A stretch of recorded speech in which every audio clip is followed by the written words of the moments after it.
L'un des critères importants dans la détermination du vivant est la capacité à se reproduire pour ainsi assurer une continuité de l'espèce dans le temps. Le monde de la reproduction est riche en surprises, en subtilités et en éléments bizarres ou étranges. Dans les 2 prochains épisodes, nous parcourrons ce monde reproductif à la découverte de ces éléments insolites qui fait que la nature est si riche et si surprenante. Commençons avec le règne animal pour ce vidéo et poursuivons dans le prochain avec les modes de reproduction végétale. La reproduction, que ce soit chez les végétaux ou les animaux, peut se classifier en 2 grandes catégories. On compte d'un côté la reproduction asexuée, qui demande la participation d'un seul individu. C'est un mode de reproduction rapide qui peut produire une grande quantité de descendants, mais a comme inconvénient d'offrir peu ou pas de diversité génétique, rendant ces espèces vulnérables aux grands bouleversements dans leur milieu. De l'autre côté du spectre, on retrouve la reproduction sexuée, qui demande pour sa part la participation de 2 individus de la même espèce. Le niveau de participation des 2 individus est très variable, ce que nous verrons plus loin dans ce document. La reproduction sexuée demande plus de temps et plus d'énergie pour produire très souvent très peu de descendants viables.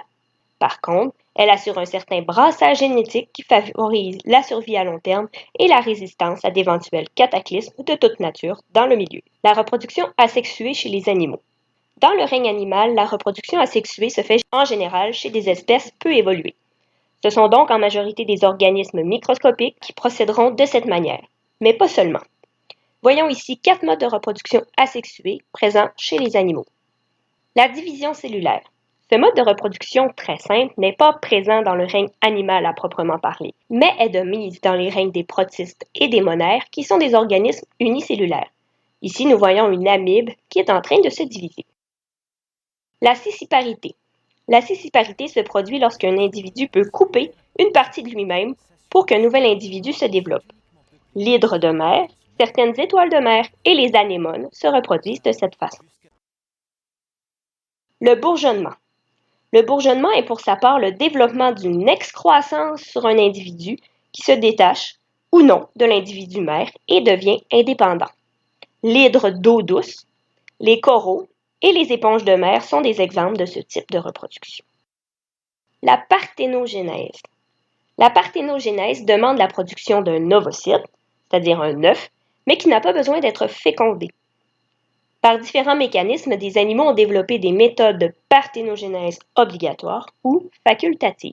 Chez le lézard à queue de fouet, la parthénogenèse est obligatoire parce qu'il n'y a pas de mâle dans cette espèce. Les femelles, qui présentent tout de même des comportements sexuels entre elles, produisent des femelles identiques à elles-mêmes. Les chercheurs pensent que le pseudo-accouplement favorise l'ovulation et la production d'œufs viables. D'autres espèces se servent de la parthénogenèse en cas de besoin, si les conditions ne permettent pas la rencontre d'un mâle, par exemple. Le dragon de Komodo, le phasme et le requin-marteau produisent des femelles par parthénogenèse. Chez l'abeille, c'est les 2 modes reproductifs qu'on retrouve en simultané. Si la reine a besoin d'ouvrières et de soldats, elle produira des œufs non fécondés. Si elle veut des mâles reproducteurs, elle produira donc des œufs fécondés qui produiront des mâles. La reproduction sexuée. Le monde de la reproduction sexuée chez les animaux est très vaste. Découvrons-le en parcourant une épopée. Débutons avec la présentation des partenaires. Voyons ensuite la phase de séduction, l'accouplement, le développement des petits et la naissance de ces derniers.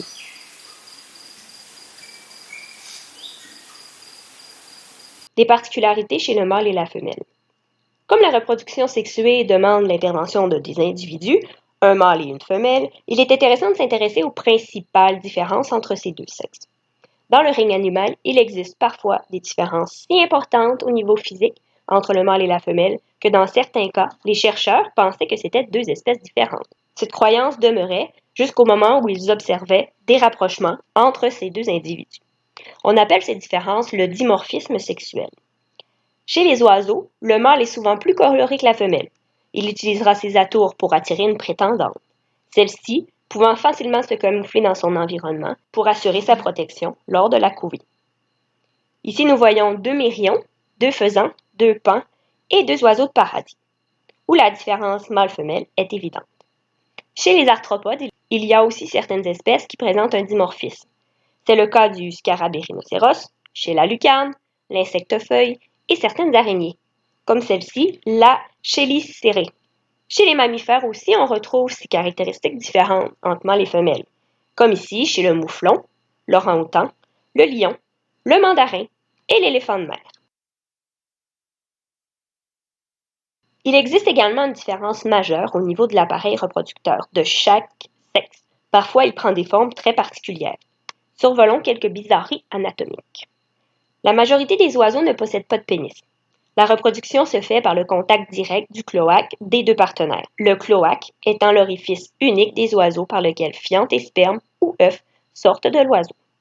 Par contre, le canard possède un pseudopénis, qui est le prolongement du cloaque.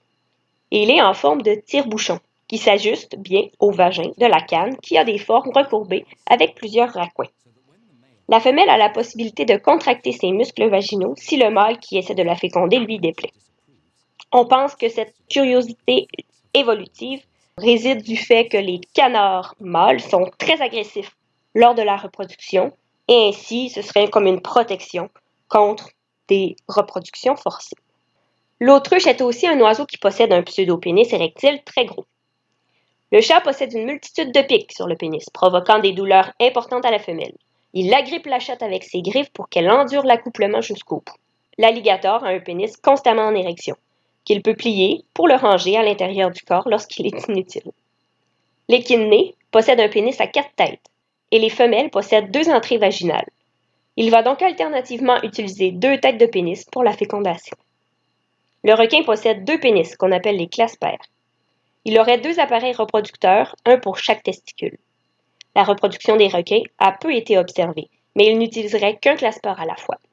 La hyène femelle possède elle aussi un pseudo-pénis, qui s'avère être une élongation du clitoris en raison de la trop grande quantité de testostérone chez certaines femelles dominantes. Pour l'accouplement, la femelle doit accepter de rétracter son pseudo-pénis pour que la reproduction ait lieu. Lors de l'accouchement, le chiot doit passer par ce pseudo-pénis qui se déchire lors de la première naissance. Malheureusement, 2/3 des bébés vont rester coincés et mourir lors du premier accouchement de la femelle.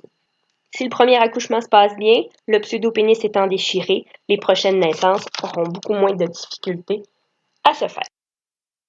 La femelle scatophage aussi a une particularité au niveau de son appareil reproducteur.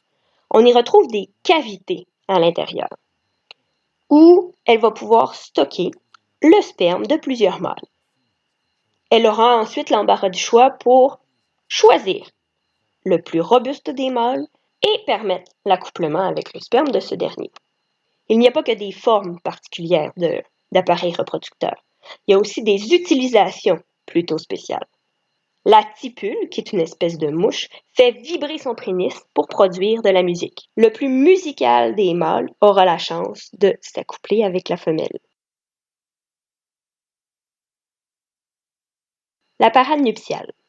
Avant la reproduction, certains animaux passent par une parade nuptiale, c'est-à-dire une danse ou tout autre comportement effectué pour provoquer des rapprochements entre le mâle et la femelle. Le paradisier fait une danse très élaborée sur une scène qu'il a préalablement décorée avec des petits fruits.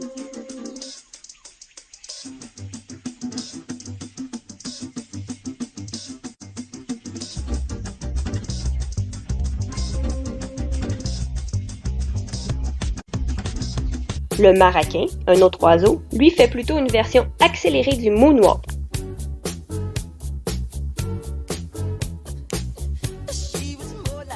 L'araignée pan fait aussi une danse à la femelle en utilisant son abdomen très coloré et une paire de pattes plus longues que les 3 autres.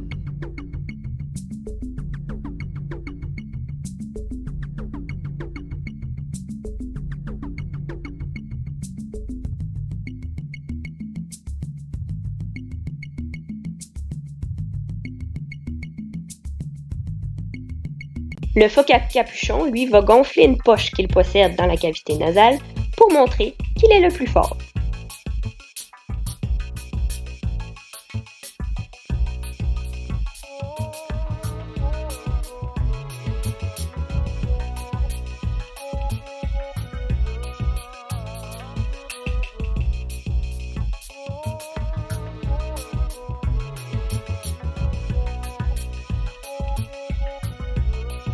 La fécondation. La fécondation externe se fait comme son nom l'indique à l'extérieur de la femelle. Il faut donc que l'ovule et le spermatozoïde se rencontrent dans le milieu ambiant. Pour que ça ait lieu, ça doit se faire dans l'eau. On retrouve donc ce mode de reproduction principalement chez les amphibiens et les poissons. Ici, on voit un couple de grenouilles vertes. Le mâle sur le dessus est solidement agrippé sur le dos de la femelle. Il jette de la semence sur les œufs à mesure qu'ils sont pondus. Chez ces poissons boîtes, on voit aussi la femelle expulser ses œufs et le mâle faire de même avec sa semence. La fécondation interne se fait donc à l'intérieur de la femelle. Dans la grande majorité du temps, le mâle possède un organe copulateur qu'il utilisera pour déposer ses spermatozoïdes dans la femelle lors de l'accouplement.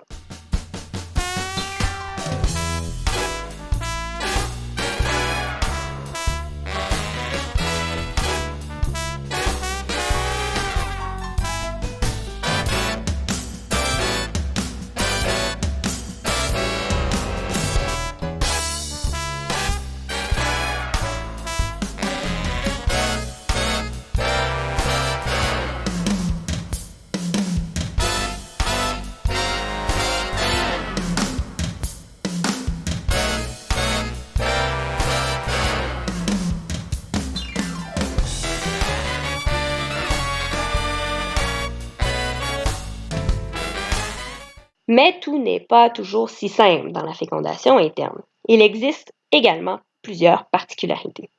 Chez l'abeille, le mâle qui réussit à attraper la femelle lors de son vol nuptial va la féconder et ses testicules explosent pour demeurer à l'intérieur de la femelle, le tuant au passage. De cette façon, il s'assure que toutes les abeilles produites durant la vie de la reine seront ses descendants à lui. Chez la baudroie, le mâle est si petit comparé à la femelle qu'il s'accroche littéralement à elle et va vivre à ses dépens toute sa vie. Il n'a plus besoin de manger, il va s'approvisionner directement dans l'alimentation de sa femelle. En échange, la femelle pourra utiliser la semence du mâle au besoin. Dans la fécondation interne, il y a aussi des rares cas d'animaux hermaphrodites capables de s'auto-féconder, c'est-à-dire de féconder ses ovules avec ses propres spermatozoïdes. On connaît le petit ver plat parasite, qui est un ver solitaire, et certaines espèces d'escargots d'eau douce. Le développement de l'embryon. La viviparité est le mode de développement du bébé dans le ventre de sa mère. Il doit avoir un lien étroit entre la femelle et le petit pour ce qui est de la respiration et de l'alimentation. Cela passe en général par un cordon ombilical et un placenta, mais pas toujours. On retrouve ce mode de développement en majorité chez les mammifères, mais aussi chez certains reptiles comme le serpent caméléon, chez les salamandres et chez le requin marteau, et même certains insectes comme le laphide. Ce mode de développement est plus demandant énergétiquement parlant, produit en général peu de jeunes, mais a une chance de succès très grande. Le temps de gestation est très variable chez les vivipares, allant de quelques jours à plusieurs mois. Les champions de la reproduction vivipare est le tenrec commun. C'est un petit mammifère semblable à un hérisson. La femelle possède 29 mamelles et donne naissance souvent à autant de petits à la fois. Le record enregistré pour cette espèce est de 32 petits. La chauve-souris a ce type de développement également. Elle utilise une méthode à retardement. Elle peut entreposer le sperme du mâle et se féconder après sa période d'hibernation. Elle peut aussi suspendre le développement de l'embryon, le mettre sur pause le temps de l'hibernation. Une fois l'hibernation terminée, elle démarrera le développement de l'embryon qui deviendra un bébé chauve-souris. Les marsupiaux, comme les kangourous et les koalas, ont une forme de viviparité spéciale. Le petit va naître complètement immature. On l'appelle alors la larve marsupiale. La larve va migrer dans le marsupium, c'est-à-dire la poche ventrale. Il va s'accrocher à la mamelle et fusionner avec elle, où il terminera son développement. La viviparité est le mode de développement le plus récent dans l'histoire de l'évolution du vivant. Elle remonte seulement à 380 millions d'années, et ce serait l'espèce Masterpicis attenboroughi qui serait le premier vivipare.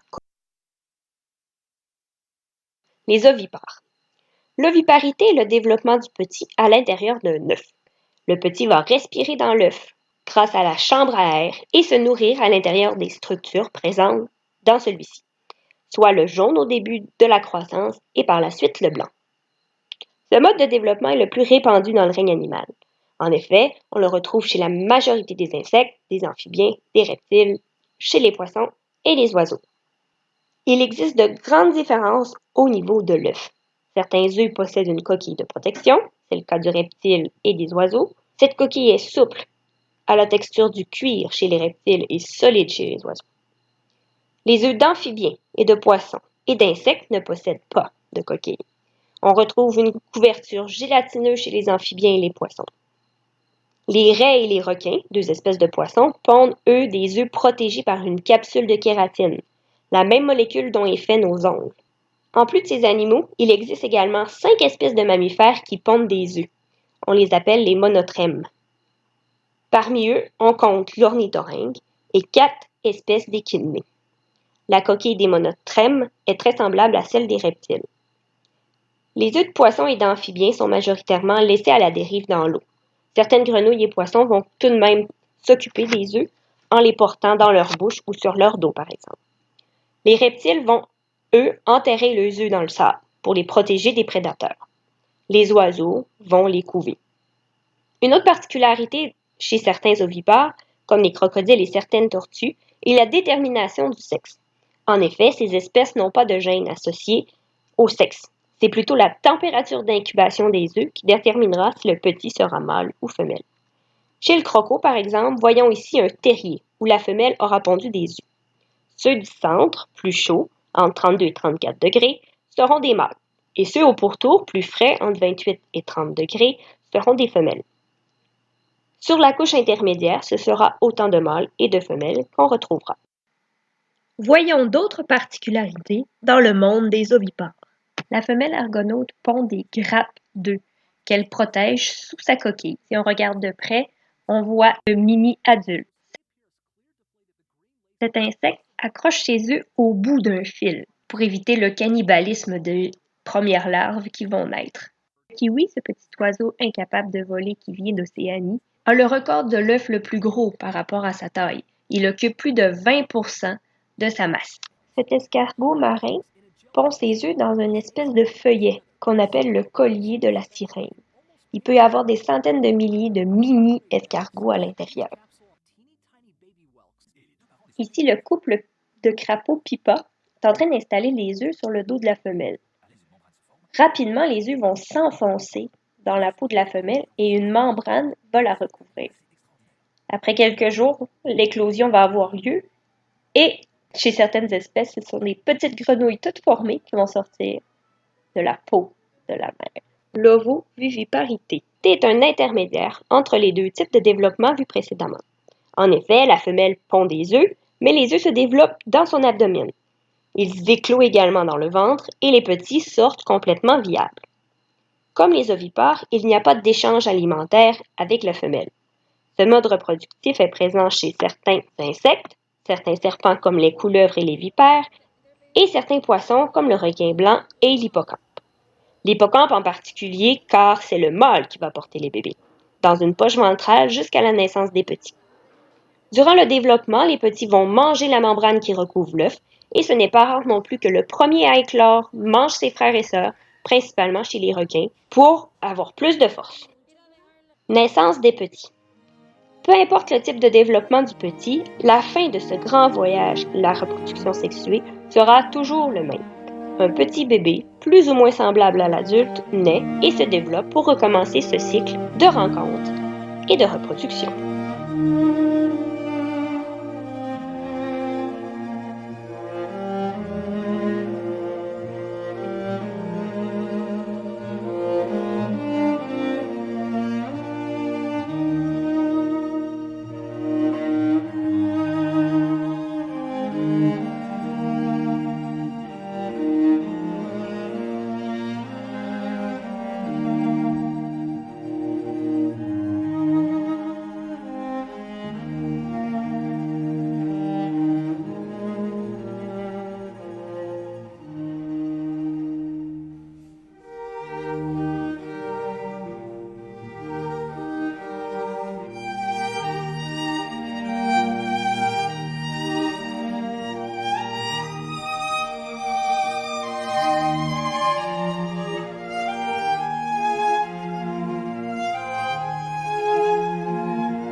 En résumé, la reproduction est un thème riche en découvertes. On retrouve la reproduction asexuée, qui demande un seul individu, et la reproduction sexuée, qui nécessite la rencontre de deux individus. La rencontre peut se finir par un accouplement. On parle de fécondation interne ou simplement une mise en commun de spermatozoïdes et d'ovules. Sans contact, on parle de fécondation externe. Une fois fécondés, les petits issus de la reproduction sexuée peuvent se développer dans un placenta. Ils sont vivipares. Dans un œuf à l'extérieur, ils sont ovipares. Et dans un œuf dans le ventre de leur mère, on dit qu'ils sont ovovivipares. Dans la prochaine vidéo, nous verrons la reproduction des plantes et des champignons.